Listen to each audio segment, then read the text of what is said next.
श्रुत्वा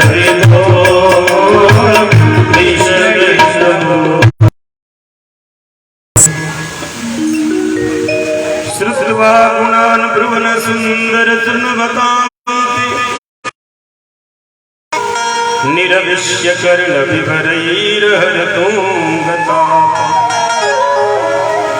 रूपं दृशां दृशिमतामखिलार्थलाभ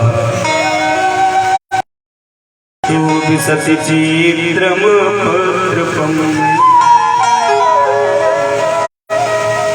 माधव की कथा को सुनकर के भक्त ने अपना मन माधव के हवाले।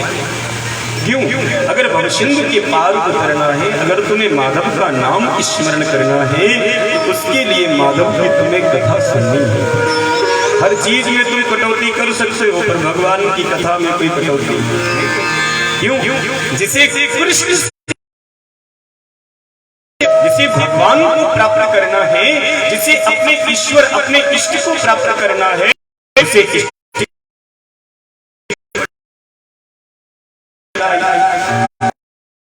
गाय हरि गुण चरित भव तरि विनय प्रयास। में अगर जीव को मुक्ति चाहिए, मोक्ष चाहिए, अगर उसे परम ब्रह्म गति चाहिए, तो उसके पास केवल एक ही साधन है, वह की कथा सुन। रुक्मणी जी ने बड़ा पत्र माधव को लिख के दिया। पत्र को पढ़ के पत्र ही क्या, उसके मानो अपना दिल निकाल के रखा, अपना मन निकाल। लिखती भी जा रही है और रोती भी जा रही है, लिखती भी जा रही है, रोती भी। क्यों? हम जिसके लिख रहे हैं उसको हमने कभी देखा तो है? हमारी कभी द्वारिकाधीश से मुलाकात तो है नहीं? हम स्वीकार करें कि न स्वीकार करें? अगर उन्होंने स्वीकार नहीं, तुम्हें अपने प्राण दे दे, लेकिन कोई राक्षस के साथ मैं विवाह नहीं कर सकती। मैं पाणिग्रहण, क्योंकि मेरा तन मन धन सब मेरे द्वारिकाधीश को अर्पण कर। हे भुवनैक सुंदरम निर्विश्यताम कर्ण विभरैर्हरतोंगताप। मैंने आपकी कथा को सुना है, उसमें बार बार पंडित जी लोग कहते हैं हरतोंगतापम। जो माधव की कथा को सुनता है, माधव की कथा जीव के त्रिताप नष्ट कर देती। हरतोंगतापम। कौन कौन से ताप हैं? दैहिक, दैविक और भौतिक। हरतोंगताप, ये तीन प्रकार के उग्र ताप आपकी कथा भक्त के दूर करती है। हे माधव, मैं आपकी कथा को सुन रही हूँ, तो मेरे भी आप त्रिताप नष्ट कर दीजिए, मेरे भी आप अवगुण हर। रूपम दृशाम दृशिमतामखिलार्थलाभम् त्वय्यश्चितो विसति चित्रमपद्रपम्। हे प्रभु, आपको पत्र बड़े बड़े प्यारे लगते हैं। कोई तुलसी पत्र चढ़ाता है, कोई बिल्लू पत्र चढ़ाता है। मैंने अपना चित्त ही आपके चरणों में पत्र के माध्यम से भेजा है, आप इसे भी स्वीकार करें। माधव पत्र पढ़ते हैं और पंडित जी के साथ में कुंडीनपुर के लिए निकल गए। जैसे पंडित जी के साथ बैठे और निकले तो बलराम दादा दिखाई पड़े। क्यों रे कन्हैया, कहाँ जा रहे हो तुम अकेले? न किसी सेना का है पता, न कोई मंत्री कंत्री संस्कृत तुम्हारे साथ, और द्वारिकाधीश तुम बैठे अकेले ब्राह्मण के साथ जा रहे। माधव ने कहा, कुंडनपुर से पत्र आया है रुक्मणी, हम उसको लेने जा रहे दादा। अच्छा अच्छा, ओ कुंडनपुर के राजा ने तो पत्र हमको भी लिखा था, उनकी बिटिया का कल स्वयंवर है, बड़े बड़े राजा महाराजा आएंगे उसको विवाह करने के लिए। मैंने तो सोचा कि मेरा वासुदेव भी बच्चा है, लेकिन मुझे क्या पता कि भुवनैक सुंदरम हो गए हो। अरे मेरा कन्हैया तो करोड़ों में एक है, मेरे लाला को तो जाना ही चाहिए। माधव जाने की तैयारी कर रहे हैं, वो बारात को सजाने लगे, सब रुक्मणी को लेने जा रहे हैं। माधव जाकर के कुंडनपुर में मंदिर के पीछे छिप गए। प्रतिफल में जब मां भगवती रुक्मणी 10,000 सखियों के साथ में कात्यायनी मां भगवती का पूजन करने के लिए निकली, तो 20,000 सैनिक इधर हैं, 20,000 सैनिक इधर हैं, और 10,000 सखियां उनके साथ में चल रही। ये वैभव है रुक्मणी। ये रुक्मिणी की खूबसूरती का वर्णन किया है कि कितने लोग उनके साथ में चलते, बड़े बड़े राक्षस आए हैं उनसे विवाह करने। माँ भगवती रुक्मिणी जाकर के मंदिर में माँ भगवती कात्यायनी का पूजन करते। सुखदेव भगवान लिखते हैं कि सामने माँ भगवती कात्यायनी की मूर्ति है, लेकिन मन में प्रेम इतना है कि कात्यायनी की मूर्ति में ही रुक्मिणी को द्वारिकाधीश का दर्शन है।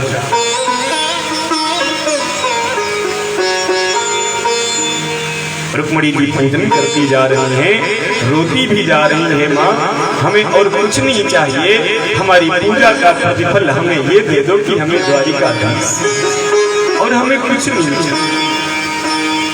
जय जय जय गिरिराज किशोरी,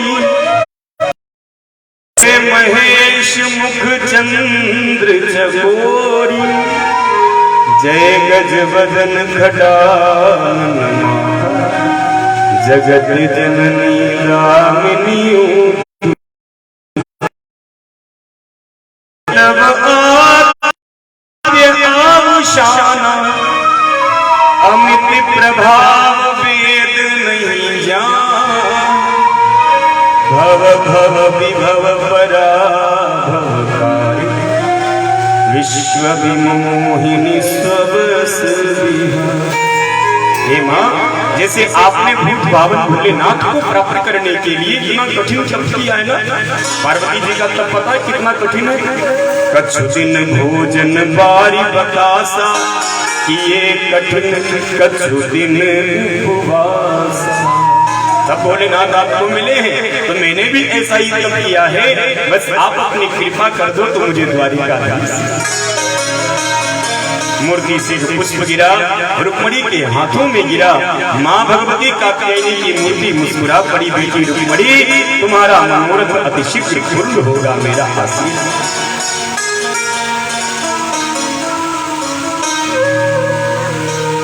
मनुजाहिरा चू मिलहि सोवर, सहज सुंदर सावरो, करुणा निधान सुजानुशील स्नेहु जानत रावरो।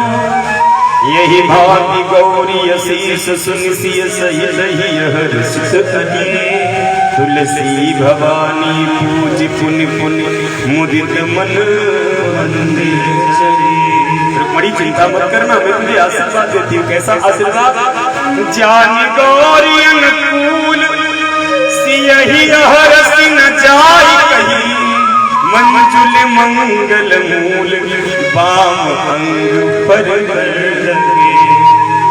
पुरुष का दाहिना अंग फड़के कोई शुभ लक्षण, स्त्री का बाम अंग फड़के कोई शुभ संकेत है। तो बाम अंग फड़कने लगे, रुक्मिणी का बाम अंग फड़का मानो शुभ संकेत द्वारिकाधीश से। माधव भी मंदिर के पीछे से निकले और सीधे रुक्मिणी से मिलने के लिए निकल पड़े। एक सैनिक खड़ा है, उसने पूछा तुम कौन, कहाँ से आए, कहाँ जा रहे? दूसरे सैनिक ने कहा रुक, इनसे क्यों पूछ रहे हो? क्यों? राजा जी ने हमको इनकी सेवा में खड़ा किया कि कोई व्यक्ति रुक्मिणी से मिल नहीं सकता, तो इनसे क्यों ना पूछे। एक सैनिक ने कहा इनके पैरों में जो पादुका है ना वो सोने की है, हीरे लगे हैं, देखने से लगता है कि कोई बहुत बड़े देवता हैं, इससे इनका परिचय मत पूछो। कोई छोटा मोटा आदमी हो तो उसका परिचय पूछा जाए, कोई छोटा मोटा अनजान व्यक्ति हो तो उसका आधार कार्ड देखा जाए। पीएम मोदी यहाँ खड़े हो तो कौन उनसे मुझे आधार कार्ड पूछा? वो तो जनमानस में है, गूगल खोलो मोदी मोदी मोदी, तो मोदी के भी जो परम मोदी है वही द्वारिकाधीश है। तो द्वारिकाधीश आए कौन उनसे उनका आधार कार्ड? आई डोंट नो, कोई उनसे इनसे पूछो मत। माधव चलते जा रहे, एक सैनिक कहता अरे बाप रे तेरे पैरों की पादुका क्या देख रहा? फिर क्या देखो, इनकी चाल देख, क्या मदमस्त चलते। एक कहता है इनकी चाल क्या देखता है, इनकी कमर को देख। एक कहता अरे कमर छोड़ यार, एक कमर में जो बाजूबंद बंधा है, बाजूबंद क्या देखता है, इनकी हाथ देख। एक कहता हाथ को छोड़, हाथ के कंगन देख। एक कहता हाथ के कंगन छोड़, इनका मोर मुकुट देख। एक कहता मोर मुकुट मत देख, इनके नैनों का कजरा देख। एक कहता कजरे को छोड़, ये नैन जो इधर उधर मटकार है ना वो देख। अरे मटकन छोड़, इनके होठों पे तो जरा देख। सब सैनिक मोहित हो गए रूप माधुरी में, और माधव सबके बीच से रुक्मिणी जी के पास जैसे पहुंचे रुक्मिणी जी ने वरमाला पहनाई, माधव ने उन्हें गोद में लिया और जैसे मंदिर के बाहर निकले, एक सैनिक कहता क्या गजब की चाल है, चलता है तो लगता देखने में कोई गज चल रहा। एक कहता क्या मस्त चूड़े हैं, एक कहता क्या मस्त उनके केश है, एक कहता मस्त क्या इनके मोर मुकुट कुंडल है। सब सैनिक माधव की खूबसूरती में खो गए और माधव अपनी रुक्मिणी को लेकर अपने रथ में विद्यमान लेकर के चल दिए। सब सैनिक कहते क्या चाल थी, क्या मुकुट था, क्या बंसी थी। पर एक सैनिक ने कहा वो तो सब ठीक है, पर रुक्मिणी कहाँ है? उसने कहा मंदिर में। जाकर देखा तो मंदिर में नहीं दिखाई पड़ी। रुक्मिणी कहाँ गई, कहाँ गई, कहाँ गई? अरे वो आया था ले गया, तुमने रोका क्यों नहीं? उसने कहा मैं तो चाल देखने में लगा था, मेरे पास इतना टाइम था, मैं तो मोर मुर्मू देखने में लगा था, मेरे पास इतना टाइम था। पगनपुरों की मंजू मादक ध्वनि के बीच रक्षक भी भोरे अपने को भूल जाते हैं। पगनपुरों की मंजू मादक ध्वनि के बीच रक्षक भी भोरे अपने को भूल जाते। विश्व मोहिनी की मुख मधु माधुरी को देख तन की समस्त सुध बुध विश्राते।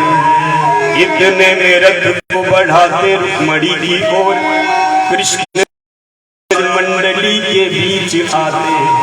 विमलेश कोमल करों से साध सुंदरी को आतुर अभय रथ ऊपर बिठाते। विमलेश कोमल करों से साध सुंदरी को आतुर अभय रथ ऊपर। संत गाने लगे दुल्हिन लई गए लक्ष्मी निवासा, नृप समाज सब भयो निराश। माधव अपनी रुक्मिणी को लेकर के चल, चारों तरफ हाहाकार मच गया। पकड़ो पकड़ो इसको, अरे कृष्ण है, ये कहीं भागने न पाए रुक्मिणी को लेकर के। उसका भाई शिशुपाल जरासंध सबकी सेनाओं ने जाकर के द्वारिकाधीश को घेर लिया। चारों तरफ से बाणों की बौछार होने लगी कि कृष्ण आज जीवित नहीं जाना चाहिए प्रांगण से। आज ये रुक्मिणी को लेकर गया तो सबकी नाक कट जाएगी, आज इसे जीवित न छोड़ो। चारों तरफ से हाहाकार मचने लगा। माधव रुक्मिणी के साथ बीच प्रांगण में फंस गए। चारों तरफ से बाणों की बौछार होने लगी। माधव कैसे अपना बचाव करे? रुक्मिणी जी सबके बीच खड़ी हो गई। अगर किसी ने भी मेरे द्वारिकाधीश को अंगुली तक लगाई तो मैं कुंडनपुर को अभी के अभी जला के राख कर दूंगा। मैंने इनका मन से वर्ण किया है, खबरदार अगर किसी ने भी द्वारिकाधीश की तरफ आंख भी उठाई मैं पूरे कुंडनपुर को अभी के अभी जला के राख। द्वारिकाधीश फंस गए बीच में। चारों तरफ से बाणों की बौछार छा छा छा छा। थोड़ी देर के बाद सुनाई पड़ा पीछे से द्वारिकाधीश की, द्वारिकाधीश की, द्वारिकाधीश की जय हो। बलराम दादा बड़ी सेना लेकर के प्रकट हो गए। कन्हैया तो चिंता न कर, मैं आ गया हूँ, मैं आ गया। घर घर चक्र चलता था चक्रधारी का, रुंड मुंड झुंड वसुधा पे बिखरा गए। विमलेश कितने ही इस युद्ध बीच में हल चक्र मूसल से मुक्ति पद पाए। विमलेश ने ही इस युद्ध बीच में हल चक्र मूसल से मुक्ति पर। जिसको भी माधव का बाण लगता वो तत्कालीन मृत्यु को प्रदान करता। क्यों? एक ही बाण प्राण हरि लीना, दीन जानती निज पद। जिसे माधव मारे उसका तो साक्षात मोक्ष होगा। माधव अपनी रुक्मिणी को लेकर के द्वारिकापुरी पधारे। कुंडनपुर के राजा की जय जयकार हो। अंत में कुंडनपुर के राजा ने पत्रिका दी और कहा प्रभु आप मेरी कन्या को भी प्रांगण से उठाकर ले गए हो, ये तो सरासर अन्याय है। आप बड़े राजा हो तो क्या भाई, मैं भी तो इज्जतदार राजा हूं। एक काम करो, मेरी कन्या आपको मन से चाहती है और मैं भी आपको बहुत चाहता हूं, तो एक काम कर लिया जाए कि आप मेरी कन्या को वापस कर दो, फिर मैं आपको लगन पत्रिका भेजूंगा, तब आप बारात लेकर के आइए और रुक्मिणी को लेकर के जाइए। माधव को भी अच्छा लगा। भगवान ने रुक्मिणी जी को फिर से कुंडनपुर भेज दिया। इस बार कुंडलपुर के राजा ने कुमकुम पत्रिका माधव को भेजी। नारद जी ने जनमानस में इसका जय जयकार किया कि भैया द्वारिकाधीश का विवाह है, सब चलो सब चलो सब चलो। पूरी द्वारिका दुल्हन की तरह सजने लगी कि माधव का विवाह है कल, भैया सजाओ सजाओ सजाओ, दुनिया के मालिक की शादी। सब पूरी द्वारिका सजाने में लगे हैं और माधव वहां से गायब हो गए। अब पूरी द्वारिका में डुड़िया पड़ गई, कन्हैया कहाँ कन्हैया कहाँ। कहने वालों को क्या थोड़ा मौका ही तो चाहिए। कुछ लोग तो ये कहने लगे भैया कन्हैया का कोई भरोसा नहीं, वो तो जन्म का ही भगोड़ा है ना, तो चोर है, कभी रण छोड़ के भागता, कभी चीट चुरा के भागता, कभी माखन चुरा। आज कुछ नहीं मिला तो लगता रुक्मणी को छोड़ के भाग गया। अब वो शादी वादी तो नटखट है। पूरी द्वारिका में दुनिया पड़ गई। बलराम दादा चारों तरफ ढूंढ रहे कृष्ण कहाँ कृष्ण कहाँ। जाकर के देखा तो माधव एक खंभे से सर लगाए रो रहे, आंखों से झरझर आंसू बह रहा उनका। बलराम दादा ने कन्हैया के मत्थे पे,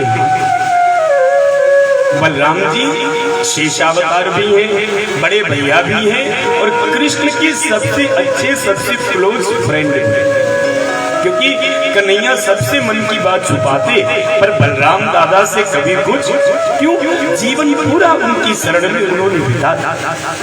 हाथ रखा, पूछा अरे लाला क्या बात है रे, बता इस शादी से कोई दिक्कत हो तो मना कर दे हम रुक्मणी। क्या रुक्मणी तुझे पसंद नहीं? बता मुझे क्या बात है, तू रो क्यों? क्या कोई बात की कमी है तेरी शादी में? तेरा कोई संकल्प नहीं पूरा हो रहा? बता। माधव के बड़े बड़े नेत्र, बड़े बड़े आंसू झलक रहे और कस के बलराम दादा को पकड़ा। क्या बता मुझे ना। माधव कहते भैया जब हम छोटे थे ना तो मेरी मैया यशोदा कहती थी कि मैं अपने कन्हैया की चाहत से दुल्हन। आज इस द्वारिका पे सब कुछ है लेकिन मेरी माँ मुझे दिखाई नहीं। देवकी है, वसुदेव है, यहाँ सब कोई है बैठा, 56 करोड़ यदुवंशी हैं, पर मेरी माँ यशोदा मुझे यहाँ की दिखती नहीं रही। बिना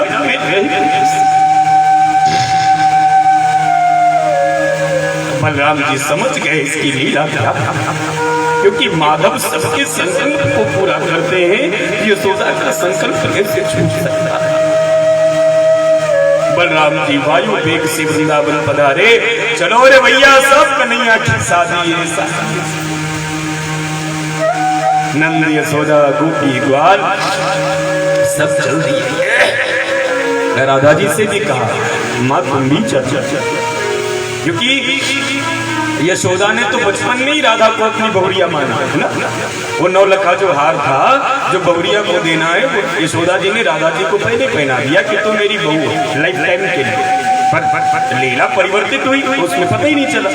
तो आज राधा जी वही हार उतार के बलराम जी को देती और कहती दादा मेरी तरफ से ये उपहार बहन रुक्मणी को दे दे। ये है सच्चा प्यार। माधव जिसमें खुश है उसमें सब आ गए। सब चारों तरफ से कन्हैया की जय जयकार होने लगी। इतने दिन के बाद माधव ने जब यशोदा को देखा तो बहुत रोए हैं भगवान, बहुत ज्यादा। वो बालक बड़े धन्य होते हैं जिनके पास माँ, जिनके पास माँ नहीं है वो तो इस दुनिया में सबसे गरीब लोग हैं। मेरी कथा कहती है कि जिनके पास माँ बाप हैं उनकी सुनो, उनकी सुनो। क्यों? क्योंकि उन्होंने तुम्हारी बहुत सुनी, तुम्हारे लिए बहुत सुना है। मौका है थोड़ी सेवा करो माँ की, थोड़ी देर अपनी माँ के पास बैठो, क्योंकि जो माँ कहती है ना वो पुत्र के लिए अमृत हो जाता है। क्योंकि पिता के पास इतना टाइम नहीं होता, वो तो जीवन के जंजाल में घूमता रहता, उसका जीवन बड़ा बड़ा बिखरा बिखरा रहता। लेकिन माँ हमेशा अपना चिंतन अपने पुत्र के प्रति करती। जिनके पास माँ है वो इस दुनिया के सबसे बड़े धनवान व्यक्ति है। मेरी तकदीर में एक भी गम न होता, मेरी तकदीर में एक भी गम न होता अगर मेरी तकदीर लिखने का हक मेरी माँ को, वो एक भी मेरे भाग्य में कभी दुख नहीं। ये होता है बाप। सब ने द्वारिकापुरी को फिर से सजाया। माधव की भी सब जय जयकार करते हुए सजाते हैं और माधव की बारात के आगे आगे बैंड बाजा बजाते माधव को पगड़ी लगाते हैं और कन्हैया की पगड़ी को सब निहारते और कन्हैया को काजल का टीका लगाते। आगे आगे नंद बाबा वसुदेव जी, पीछे से पूरी द्वारिका बलराम जी लेकर के कुंडिनपुर की ओर प्रस्थान करते हैं। जाकर के कुंडिनपुर में माधव दिव्य मंगल में रुक्मणी का पाणिक ग्रहण संस्कार करते। रुक्मणी का पाणिक ग्रहण संस्कार होने लगा तो सबसे पहला ये प्रश्न उठा कि कन्हैया का गोत्र किसके नाम से पढ़ा जाए, क्योंकि कन्हैया तो दो बापन का बच्चा है। कुछ लोग कहते हैं वसुदेव का है, कुछ लोग कहते हैं नंद का है, कुछ लोग कहते हैं पता ही नहीं है किसका है। शिशुपाल इत्यादि राक्षस वहां खड़े थे, उन्होंने कहा हमें पता ही नहीं है किसका। अब चर्चा फैल गई कि किसका है किसका है किसका। तो भरे समाज में वसुदेव जी खड़े हुए, भैया सब लोग सुनो, अरे छोरा मैंने भले ही पैदा किया हो पर कन्हैया को जीवन तो नंद बाबा ने दिया है ना, इसलिए कन्हैया का गोत्र नंद बाबा के नाम से पढ़ो। पूरी समाज में ताली बजने लगी, फूल बरसने लगे कि भैया कन्हैया के जीवन में नंद बाबा फिर से पदार्पण कर रहे। इसीलिए जिसके नाम से गोत्र पढ़ा जाता है नाती पोते भी उसी के गोत्र पे चलते। माधव ने पाणिक ग्रहण संस्कार किया, वह अपनी रुक्मणी को लेते हैं वरद हस्त में और फिर से कुंडिनपुर से द्वारिका की यात्रा। कैसी यात्रा है माधव की? कात्वा मुकुंद महती कुलशील रूप विद्या वयुन्द्र विणधाम विराट तुल्यम धीरावतीं कुलवतीं न वृणीत कन्या कालो नृसिंह भवलोक मनोभिरामम। मन की बात को जानने वाले माधव रुक्मणी के मन का हरण करते और तन से उसे पावन स्वीकार करते और माधव रुक्मणी को लेकर द्वारिका की ओर प्रस्थान करते हैं। सब भक्त उनकी जय जयकार करते। क्यों? लक्ष्मी स्वरूपा रुक्मणी का वर्ण तो नारायण रूपी कृष्ण ही करते हैं। लक्ष्मी को पाना तो सब चाहते हैं, लेकिन लक्ष्मी तो नारायण की है। इसीलिए लक्ष्मी के 3 जन्म हैं। पहला जन्म समुद्र से हुआ, लक्ष्मी समुद्र से पैदा हुई। 14 रत्नों श्री मणि रंभा वारुणी अमीय कल्पद्रुम गजराज धन धेनु धनवंतरी विषवाज अमृत, ये 14 रत्न है समुद्र मंथन। तो समुद्र मंथन के समय पहला रत्न है श्री। श्री मानी लक्ष्मी। तो लक्ष्मी जैसी प्रकट हुई सब उसके साथ शादी करना चाहते, देवता भी राक्षस भी, लेकिन नारायण आए, अंगुली पकड़ी, वो तो नारायण की। दूसरा जन्म हुआ है वह पृथ्वी से प्रकट हुई सिया जी बन गई जनकपुरी में, तो नारायण रूप राम जी लेकर के आए, अपनी जानकी को ले आए। तीसरा जन्म रुक्मणी बन करके हुआ, तो तीसरे जन्म में नारायण द्वारिकाधीश बने और कुंडिनपुर से अपनी पावन पवित्र प्रेयसी रुक्मणी को लेकर के द्वारिकापुरी में आए। सब उनकी जय जयकार करते और सब उनकी पगड़ी का सादर धन्यवाद देते। हम लोग भी आइए, माधव की शादी हुई है तो सब उनको जरा जय जयकार कर ताली बजा दे। मेरे मोहन ने बांधी कमाल पगड़ी, मेरे मोहन ने बांधी कमाल पगड़ी, थोड़ी केसरिया थोड़ी सी लाल पगड़ी, थोड़ी केसरिया थोड़ी सी लाल पगड़ी, थोड़ी केसरिया थोड़ी सी लाल पगड़ी, हो थोड़ी केसरिया थोड़ी सी लाल पगड़ी, हो मेरे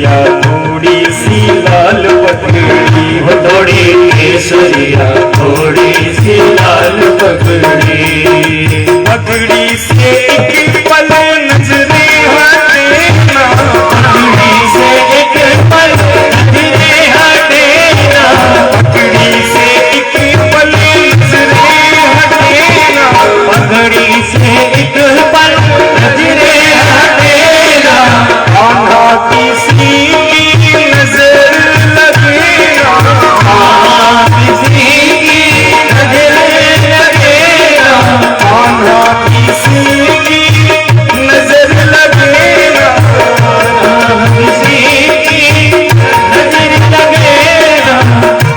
आज हमको भी कर दे निहाल पगड़ी, केसरिया थोड़ी सी लाल पगड़ी, मेरे मोहन गांधी कमाल पगड़ी, थोड़ी केसरिया थोड़ी सी लाल पगड़ी, थोड़ी केसरिया थोड़ी सी लाल पगड़ी। द्वारिकाधीश की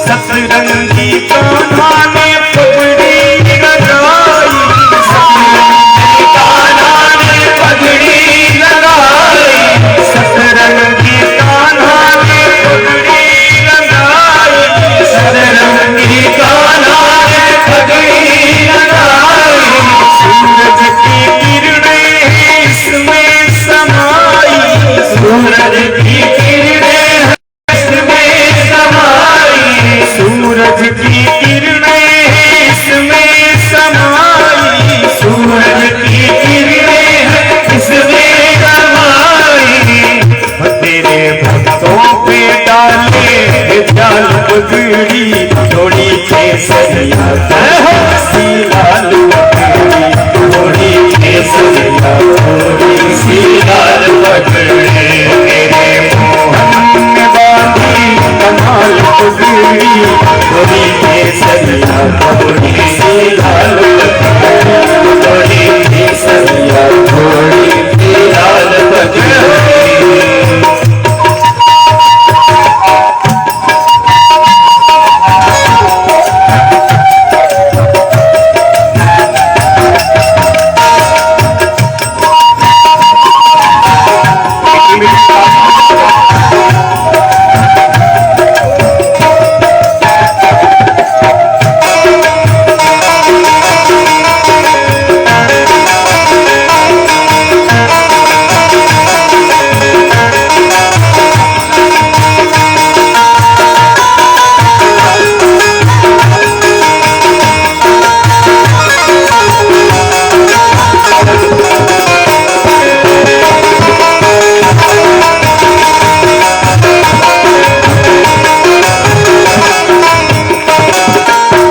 मोर पंख तेरी पगड़ी में सोहे, मोर पंख तेरी पगड़ी में सोहे, मोर पंख तेरी पगड़ी में सोहे, मोर पंख तेरी पगड़ी में सोहे, इससे बसंती मन मेरा मोह है, इससे बसंती मन मेरा मोह है, इससे बसंती मन मेरा मोह है, इससे बसंती मन मेरा मोह है।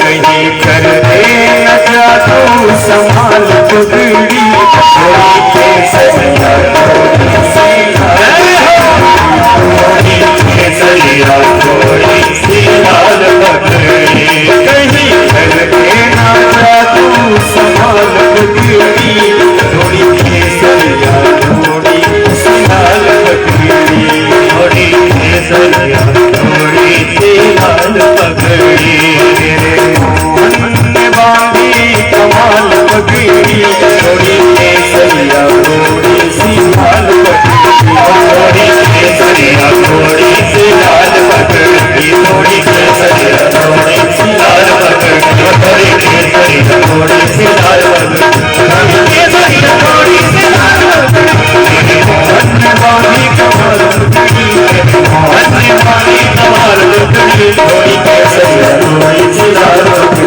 थोड़ी केसरिया थोड़ी सी लाल पगड़ी थोड़ी केसरिया थोड़ी सी लाल पगड़ी थोड़ी केसरिया थोड़ी सी लाल पगड़ी थोड़ी केसरिया थोड़ी सी लाल